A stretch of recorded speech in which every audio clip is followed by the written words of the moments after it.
आप देख रहे हैं अल्फा डिफेंस हिंदी में आपका स्वागत है। आप हमें ज्वाइन कर सकते हैं सोशल मीडिया पर, फेसबुक, इंस्टाग्राम, ट्विटर और इंग्लिश व्यूअर्स हमें ज्वाइन कर सकते हैं अल्फा डिफेंस इंग्लिश पर।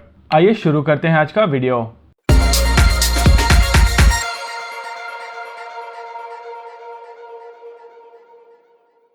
आज के इस वीडियो में हम लोग बात करेंगे ड्रोन वॉरफेयर और आर्मर के ऊपर उसके इम्पैक्ट के बारे में। अर्मीनिया और अजरबैजान के बीच में हुए नगोर्नो काराबाख कॉन्फ्लिक्ट के दौरान ड्रोन्स के इम्पैक्ट को देखा गया है और अर्मीनियन आर्मर के ऊपर इनके इम्पैक्ट को देखते हुए बहुत लोगों का ये मानना है कि ड्रोन्स के कारण अब आर्मर का इम्पैक्ट उतना ज़्यादा नहीं रह गया है।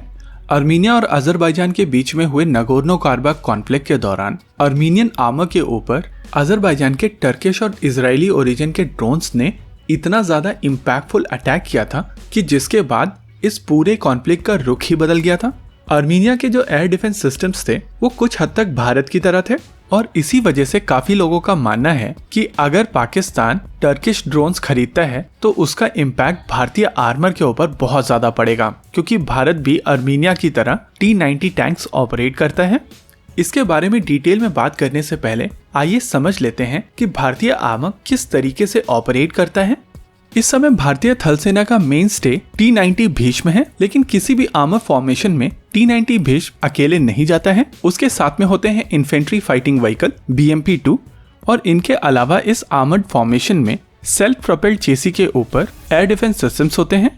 इन एयर डिफेंस सिस्टम्स में एंटी एयर गन और मिसाइल दोनों हो सकती हैं, या फिर गन सिस्टम और मिसाइल सिस्टम अलग अलग भी हो सकते हैं। इस तरीके के missile system short range air defence provide करते हैं, लेकिन पूरे आर्मर फॉर्मेशन को कवर देने के लिए in short range air defence systems के साथ में medium range air defence systems भी होते हैं और ये medium range air defence system on the move armour को एयर डिफेंस कवर प्रोवाइड करते हैं। अगर भारतीय थल सेना की बात की जाए तो भारतीय थल सेना के पास में ZSU-23-4 शिल्का एयर डिफेंस सिस्टम है। ये एक गन सिस्टम है जिसमें 23 कैलिबर की 4 ऑटो कैनन होती हैं। इन ऑटो कैनन्स का रेट ऑफ फायर 850 राउंड्स पर मिनट का होता है और रिसेंटली कुछ समय पहले भारतीय थल सेना की इन गन्स को अपग्रेड किया गया था। इन गन्स की रेंज 5 किलोमीटर तक है। हालांकि शेल्स और ज्यादा दूर तक जाते हैं, लेकिन इफेक्टिव फायर 5 किलोमीटर तक ही है। इसी रेंज में बड़े टारगेट्स को न्यूट्रलाइज करने के लिए 9K35 स्टर्ला का प्रयोग किया जाता है। ये एक short range air defence missile system है। स्टर्ला में यूज होने वाली मिसाइल एक इंफ्रारेड सीकर के साथ बनाई जाती है और इसी वजह से ये मिसाइल सिस्टम इतनी आसानी से जैम नहीं होती है। इस तरीके का एक सिस्टम 4 मिसाइल कैरी करता है और हर मिसाइल की रेंज तकरीबन 7 किलोमीटर के आसपास होती है। 9K22 तुंगुस्का में गन और मिसाइल दोनों का प्रयोग किया जाता है, जिसके वजह से ये स्टर्ला और शिल्का दोनों का काम अकेले कर सकती है। इस सिस्टम में यूज होने वाली मिसाइल की रेंज 10 किलोमीटर तक की होती है। इस एयर डिफेंस सिस्टम में यूज होने वाला फायर कंट्रोल सिस्टम इसकी ऑटो कैनन्स को काफी ज्यादा एक्यूरेट बनाता है। इनफैक्ट इसकी किल प्रोबेबिलिटी 0.8 है। लेकिन इस सिस्टम में यूज होने वाली मिसाइल एक कमांड गाइडेड मिसाइल है। हालांकि इस तरीके की मिसाइल सस्ती होती हैं, लेकिन इनको जैम किया जा सकता है। 9K33 ओसा भी कुछ इसी तरीके की एयर डिफेंस सिस्टम है, लेकिन इसमें गन सिस्टम का प्रयोग नहीं किया जाता। वहीं दूसरी ओर इसकी मिसाइल की रेंज तुंगुस्का से ज्यादा है। इस एयर डिफेंस सिस्टम में यूज होने वाली रेडियो गाइडेड मिसाइल्स की रेंज 15 किलोमीटर तक की होती है। और नगोर्नो काराबाख कॉन्फ्लिक्ट के दौरान जो एयर डिफेंस सिस्टम डिस्ट्रॉय किया गया था वो ओसा ही था। हालांकि क्लेम के हिसाब से 2 S-300 सिस्टम्स भी डिस्ट्रॉय किए गए हैं, लेकिन उनका destruction short range air defence system destroy होने के बाद किया गया है। और ये जो एयर डिफेंस डिस्ट्रक्शन हुए हैं ये IAI के हारूप ने किया है, टर्किश बायरक्तर ने नहीं। एक बार जब ये एयर डिफेंस सिस्टम न्यूट्रलाइज हो गए थे उसके बाद आर्मर को डिस्ट्रॉय करना काफी ज्यादा आसान हो गया था और तब टर्किश मेड बायरक्तर ड्रोन ने जो रही बची कसर थी वो पूरी कर दी थी। बिना हारूप के बायरक्तर ये चीज नहीं कर सकता था। केवल बायरक्तर के लिए ओसा काफी था, लेकिन हारूप के प्रेजेंस से पूरी इक्वेशन बदल गई थी। ओसा के ऊपर जो मीडियम रेंज सेगमेंट है उसमें आर्मर को कवर देता है 9K37 बुक। इस सिस्टम में यूज होने वाली मिसाइल की रेंज 30 किलोमीटर तक की है।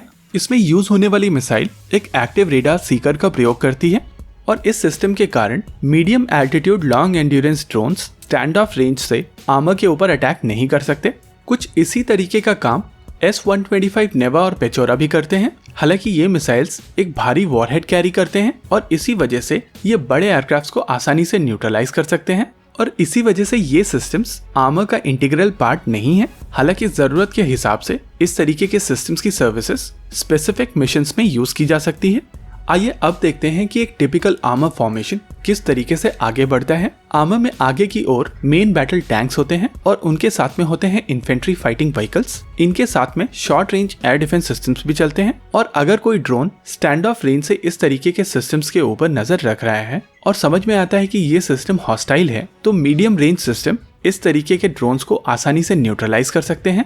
In medium range air defence systems की प्रेजेंस में ये ड्रोन स्टैंड ऑफ रेंज से आर्मर को टारगेट नहीं कर सकते और कुछ इसी तरीके का कवर एयरफोर्स भी प्रोवाइड कर सकती है। स्लो मूविंग ड्रोन्स एयरफोर्स के फाइटर जेट्स के लिए सिटिंग डक्स होते हैं, लेकिन इस तरीके के ड्रोन्स की एंड्योरेंस बहुत ज्यादा होती है और ये अपनी टेरिटरी में उस विंडो का इंतजार करते रहते हैं जब डिफेंडिंग एयरफोर्स के फाइटर जेट्स ग्राउंडेड होते हैं और इसी विंडो का फायदा उठाते हुए वो स्टैंड ऑफ रेंज पर अटैक करते हैं।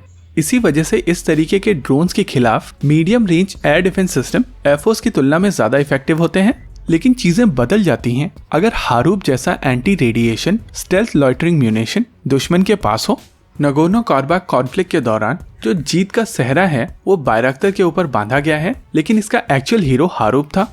हारूप एक स्टेल्थ ड्रोन है और इसमें यूज किया जाता है एंटी रेडिएशन सीकर को। ये रेडार से आ रही तरंगों को सेंस करके अपने आप को उसके ऊपर लॉक कर देता है और उसके बाद रेडार्स को डिस्ट्रॉय कर देता है। सोवियत ओरिजिन के short range air defence systems में यूज होने वाले रेडार्स स्टेल्थ टारगेट्स को डिटेक्ट नहीं कर सकते, लेकिन भारत के केस में जिस तरीके के रेडार सिस्टम के साथ में ये सिस्टम कनेक्टेड होते हैं वो लेटेस्ट जनरेशन के रेडार्स हैं और इस तरीके के रेडार सिस्टम काफी दूरी से इस तरीके के टारगेट्स को आसानी से डिटेक्ट कर सकते हैं और अर्ली डिटेक्शन का मतलब है आप आसानी से टारगेट को न्यूट्रलाइज कर सकते हैं। और इस पूरे इंटीग्रेटेड सिस्टम में अगर एक भी कंपोनेंट मिसिंग है तो दुश्मन के पास विंडो होती है और कुछ ऐसा ही हुआ अर्मीनिया के साथ में। अर्मीनिया के आर्मर्ड फॉर्मेशन में बहुत सारे कंपोनेंट्स मिसिंग थे। अर्मीनिया के पास टॉर और बुक सिस्टम होने के बावजूद ये सिस्टम S-300 के साथ में डिप्लॉयड नहीं थे और इसका फायदा उठाते हुए अजरबैजान ने हारूप की मदद से उनके S-300 न्यूट्रलाइज कर दिए थे। भारत के केस में आर्मर फॉर्मेशन के साथ में इंटीग्रेटेड एयर डिफेंस सिस्टम भी होता है और ये sophisticated 3D next generation radars आसानी से स्टेल्थ टारगेट्स को डिटेक्ट कर सकते हैं और हारूप जैसे म्यूनिशन का डिटेक्ट हो जाने के बाद में न्यूट्रलाइजेशन कोई बड़ी बात नहीं है, परेशानी केवल डिटेक्शन की है। अभी के भारतीय थल सेना के सिस्टम्स पुराने जरूर हैं, लेकिन ये सिस्टम्स अपग्रेडेड हैं और आने वाले समय में नए सिस्टम्स जो आएंगे वो इनकी तुलना में और भी ज्यादा इफेक्टिव होंगे। भारतीय थल सेना की तरफ से short range air defence system की रिक्वायरमेंट पहले से जाहिर की गई थी, जिसको लेकर K-10 बेहो की बात चल रही थी, लेकिन ये डील अब कैंसिल कर दी गई है और माना जा रहा है कि रशियन पैंसर सिस्टम इस सिस्टम की जगह पर खरीदा जाएगा। मीडियम रेंज रिक्वायरमेंट के लिए भारतीय थल सेना को मिलेगी QR-SAM और देश में निर्मित ये सिस्टम काफी ज्यादा केपेबल है। भारत की तरफ से तीनों सेनाओं के एयर डिफेंस सिस्टम्स को इंटीग्रेट करके एक इंटीग्रेटेड एयर डिफेंस कमांड बनाई जा रही है और उस हिसाब से भारतीय वायुसेना के एसेट्स जैसे कि फाइटर जेट्स और S-400 ट्रायम्फ भी इस पूरे सिस्टम में इंटीग्रेटेड होंगे और ये सब लेयर्ड और टियर्ड नेटवर्क की मदद से भारतीय सेना के लिए एयर डिफेंस कवर और भी ज्यादा आसान हो जाएगा। हालांकि चीजें बदल जाती हैं जब बात आती है ड्रोन स्वार्म्स की। ड्रोन स्वार्म्स में छोटे छोटे लो कॉस्ट बहुत सारे ड्रोन्स एक साथ एयर डिफेंस सिस्टम के ऊपर चला दिए जाते हैं, जिससे एयर डिफेंस सिस्टम सैचुरेट हो जाता है और इस तरीके के अटैक से बचने के लिए DRDO ने एंटी ड्रोन सिस्टम बनाया है और इस एंटी ड्रोन की झलकियां आपने इस साल 15 अगस्त सेलिब्रेशन के समय लाल किले पर देखी थी। अभी आप अपनी स्क्रीन पर उस फोटोग्राफ को देख सकते हैं। ड्रोन्स को इलेक्ट्रॉनिक वॉरफेयर की मदद से भी डिस्ट्रॉय किया जा सकता है और इस तरीके की एप्लीकेशन के लिए भारत की तरफ से संयुक्ता सिस्टम बनाया गया है। संयुक्ता सिस्टम में इलेक्ट्रोमैग्नेटिक स्पेक्ट्रम का प्रयोग किया जाता है। ये इलेक्ट्रॉनिक इंटेलिजेंस, कम्युनिकेशन इंटेलिजेंस और इलेक्ट्रॉनिक अटैक का काम करते हैं। इस तरीके के एक सिस्टम में 145 ग्राउंड मोबाइल व्हीकल्स होते हैं जो कि 150 × 70 किलोमीटर का कवरेज प्रोवाइड करते हैं और इस सिस्टम की इलेक्ट्रॉनिक अटैक कैपेबिलिटी की मदद से ड्रोन स्वार्म्स को न्यूट्रलाइज किया जा सकता है और इस वजह से अर्मीनिया के एयर डिफेंस सिस्टम्स के साथ में भारतीय थल सेना के एयर डिफेंस सिस्टम्स को कंपेयर करना एक सही कंपैरिजन नहीं है।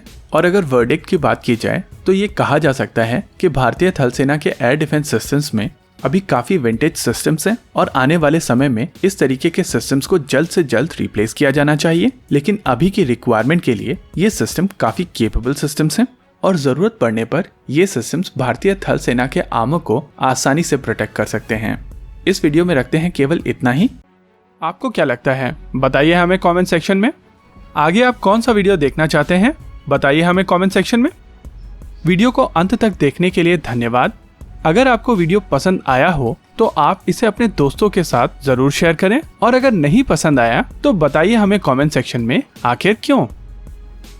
देखते रहिए अल्फा डिफेंस। धन्यवाद। जय हिंद।